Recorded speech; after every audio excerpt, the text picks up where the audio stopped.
안녕하세요, 청취자 여러분. 오늘 저희가 함께 살펴볼 자료는요.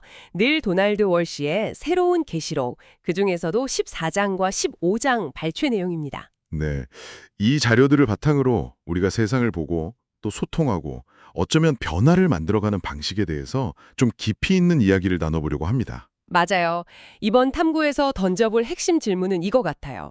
우리가 세상을 그냥 있는 그대로 보는 거랑 거기에 어떤 의미를 부여하는 것, 이게 어떻게 다르고 또 이 차이가 우리 삶이나 사회에는 어떤 영향을 주고 있을까? 이런 거죠.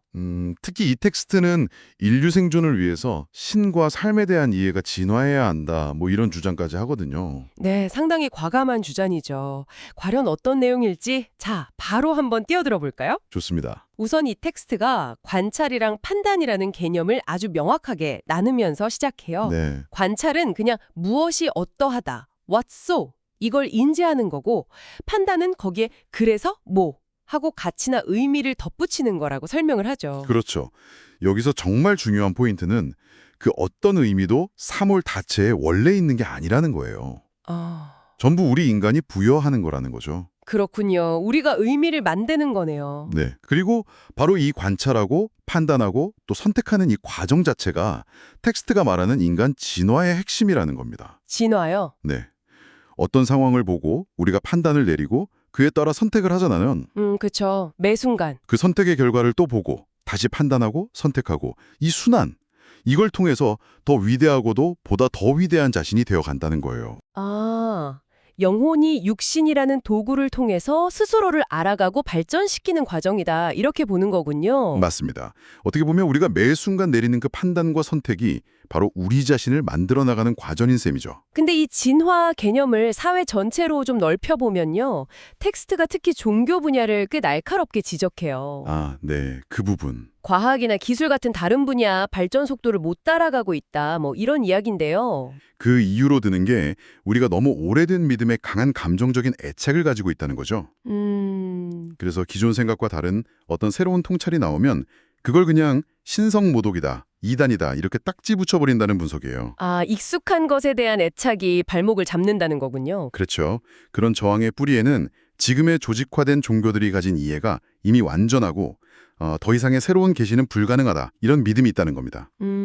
그래서 텍스트는 인류의 생존과 진화를 위해 우리 스스로에게 던져봐야 할 질문을 제시하는데요. 이게 좀 근본적이에요. 어떤 질문이죠? 나는 신과 삶에 대해 아직 이해하지 못하는 것이 있다. 그리고 그걸 이해하면 내가 지금껏 알던 모든 것을 바꿔버릴지도 모른다. 바로 이 가능성이요. 와. 이걸 받아들일 준비가 되어 있느냐? 뭐 이런 질문인 거죠.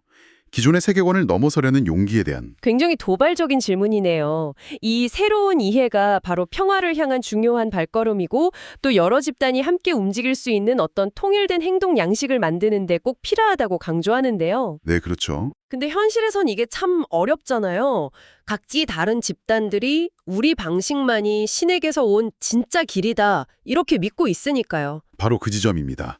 텍스트는 정의로움, righteousness, 그러니까 우리가 옳다는 그 독선적인 태도, 이게 문제의 핵심이라고 딱 꼬집어요. 아, 나만 옳다는 생각. 네, 이게 왜 현대사회에서 특히 더 위험하냐면요. 예전에는 작은 공동체들이 서로 떨어져 살았으니까 괜찮았을 수도 있어요. 근데 지금처럼 모든 게 다 연결된 세상에서는 이런 분열적인 태도가 바로 공동체 전체의 생존을 위협한다는 거죠. 분열이 곧 공멸로 갈 수도 있는 시대라는 겁니다. 아, 연결성이 높아지면서 문제가 더 심각해진 거군요. 네, 그렇죠. 생존 방식 자체가 바뀐 거죠. 이 부분을 설명하면서 나오는 비유가 참 인상 깊었어요. 손가락 비유요. 아, 네. 한 손에 있는 5손가락. 모양도 기능도 다 다르지만 결국 하나의 손이다. 그렇죠. 또 얼굴에 눈, 코, 입이 다 제각각이지만 하나의 얼굴인 것처럼 다름이 곧 분리는 아니라는 거죠. 맞아요. 원네스는 같음을 의미하지 않는다. 이 구절이 핵심이죠. 네. 그러면서 아주 직접적으로 질문을 던지잖아요. 왜 당신들은 종교가 인류 전체의 얼굴에 이런 분열과 갈등의 상처를 내도록 그냥 내버려 두느냐 하고요. 그렇죠. 텍스트에 나오는 그 루터교 신자들 이야기도 그렇고. 아, 다른 교파랑 기도했다고 목사를 비난한 사례? 네. 또 그 신이시여 당신 추종자들로부터 저를 구하소서. 이 범퍼 스티커 아이디어 같은 거요. 이런 현실을 아주 잘 보여주죠. 네. 근데 여기서 텍스트가 진짜 강조하고 싶은 건 이런 행동들이 뭐 도덕적으로 옳다 그르다 이 문제가 아니라는 거예요. 아, 그게 아니고요. 네. 그거보다는 우리가 정말 평화와 조화를 원한다면 이런 방식은 전혀 효과가 없다. 즉, 작동하지 않는다는 현실적인 판단을 하라는 거죠. 효과성. 네. 중요한 건 효과적으로 작동하는 행동을 의식적으로 선택하는 능력이다. 이겁니다. 그런데 여기서 한 발 더 나아가서 아무것도 하지 않는 것조차도 사실은 매일매일 현 상태를 유지하기로 선택하는 행위다. 이렇게 말하는 부분은 정말 좀 뜨끔하더라고요. 아, 그렇죠. 변명의 여지를 안 주는 거죠. 네, 그러면서 던지는 질문, 지금이 아니라면 언제 변화를 만들 거냐? 당신이 아니라면 누가 할 거냐? 이건 정말 강력한 메시지가 같아요. 그렇습니다. 바로 그 질문이 개인의 책임과 역할을 강조하면서 자연스럽게 15장 내용으로 이어지는데요. 네. 여기서 핵심 질문은 이거죠. 과연 한 사람이 이 거대한 세상을 바꾸는 일에 정말로 영향을 미칠 수 있는가? 정말 근본적인 질문이죠. 네. 근데 텍스트는 여기에 대해서 아주 흥미로운 역발상을 제시해요. 만약 한 사람의 행동이 연쇄 반응을 일으켜서 자멸적인 결과를 가져올 수 있다면 그렇다면 반대로 한 사람의 행동이 긍정적인 연쇄 반응, 즉 자생, 스스로 재생하는 걸 촉발할 수도 있지 않겠냐는 거죠. 아, 관점을 뒤집어 보는 거네요. 네. 그러면서 시대적인 변화도 언급해요.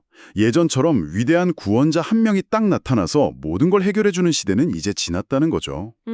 이제 필요한 건 연합된 행동, 공동의 노력, 집단적인 공동 창조다. 이렇게 말합니다. 노력이라는 게 결국 어디서 시작되느냐는 거예요. 어디서 시작될까요? 바로 많은 수의 한 사람에게서 시작된다는 겁니다. 아, 한 사람 한 사람이 모여서 네. 자신의 삶의 영역, 뭐 가정이나 공동체, 직장 이런 곳에서 변화를 일으키기로 결심하고 그 역할을 받아들이는 그 개개인들, 이 사람들이 모여야 비로소 집단적인 힘이 발휘된다는 거죠. 결국 시작은 한 사람이네요. 그렇죠. 한 사람이 씨앗을 뿌리고 영감을 주고 다른 사람들의 참여를 이끌어내는 그런 촉매자가 될 수 있다는 상당히 희망적인 메시지입니다. 물론 개인의 노력만으로는 좀 한계가 있을 수도 있겠죠. 신의 도움이 필요하다 이런 생각도 들 수 있고요. 네. 근데 텍스트는 여기서 또 한 번 날카로운 질문을 던져요. 만약 문화마다 신의 규칙이 다르고 각자 자기들 규칙만이 신에게서 직접 온 거라고 주장한다면 그러면 도대체 신은 어떤 존재냐는 거죠. 너무 혼란스럽고 모순적인 존재 아니냐 이렇게 반문하는 겁니다. 바로 그 지점에서 텍스트는 종교적인 경전을 근거로 폭력을 정당화하려는 시각의 위험성을 정면으로 다룹니다. 아, 경전을 이용한 폭력 정당화? 네, 그게 성경이든 코란이든 바가바드 기타든 신성한 텍스트를 인용해서 증오나 폭력을 합리화하는 것. 이게 바로 전 지구적인 재앙의 씨앗이다. 이렇게 아주 강하게 비판하죠. 네. 근데 더 큰 문제는 대부분 사람들이 이게 뭔가 잘못됐다는 걸 어렴풋이는 알아요.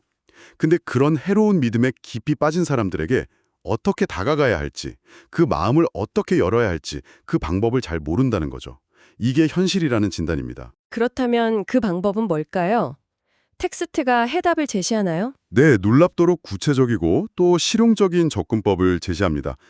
해로운 믿음을 가진 사람과 대화할 때요, 막 비난하거나 논쟁으로 시작하는 대신에요. 네. 먼저 그 사람의 감정을 이해하려는 시도를 하라는 겁니다. 이렇게 말해보라는 거죠. 저는 당신이 왜 그렇게 느끼시는지 이해할 수 있어요. 아, 이해할 수 있어요. 이 아홉 음절이 시작점이 될 수 있다. 네.